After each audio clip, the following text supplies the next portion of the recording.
कि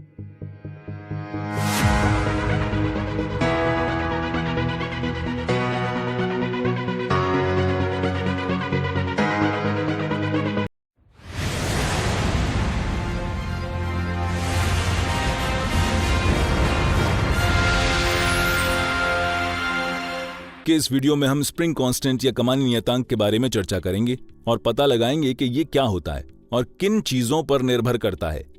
देखिए, spring displacement या विस्थापन को चेंज करने का एक तरीका तो ये है कि अप्लाइड फोर्स की वैल्यू में परिवर्तन कर दिया जाए, उसे बदल दिया जाए। क्या आप कोई और तरीका जानते हैं जिसमें अप्लाइड फोर्स को कांस्टेंट रखते हुए भी डिस्प्लेसमेंट के मान में परिवर्तन लाया जा सके? जी हां, स्प्रिंग कांस्टेंट की सहायता से हम ये कर सकते हैं। इस बार हम दो स्प्रिंग लेते हैं।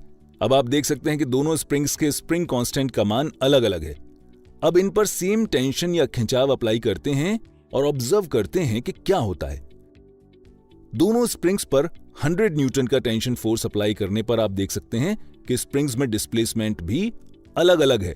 ऊपर वाली स्प्रिंग, जिसके स्प्रिंग कांस्टेंट का मान 500 न्यूटन पर मीटर है, इसके लिए डिस्प्लेसमेंट का मान कम है, जबकि नीचे वाली स्प्रिंग, जिसके स्प्रिंग कांस्टेंट का मान केवल 100 न्यूटन पर मीटर है, इसमें डिस्प्लेसमेंट ज्यादा आता है, जबकि दोनों स्प्रिंग्स पर समान फोर्स अप्लाई किया गया है। इसके अलावा आपने यहां एक बात और नोटिस की होगी कि अधिक स्प्रिंग कांस्टेंट वाले स्प्रिंग के वायर का डायामीटर या कहिए उसकी थिकनेस या मोटाई भी अपेक्षाकृत ज्यादा होती है। अब चलिए सेकंड कंडीशन देखते हैं। इस बार हम दोनों में डिस्प्लेसमेंट सेम कर देते हैं, 0.2 मीटर। अब क्या चेंज आया है?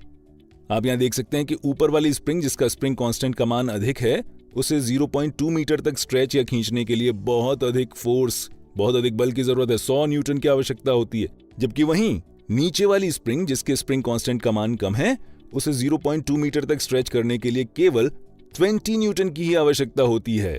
तो अब आप समझ चुके हैं कि स्प्रिंग कांस्टेंट एक तरह का स्प्रिंग द्वारा उसकी स्थिति में परिवर्तन का विरोधी बल है, जिसका मान स्प्रिंग की मटीरियल और स्प्रिंग वायर के डायामीटर पर निर्भर करता है।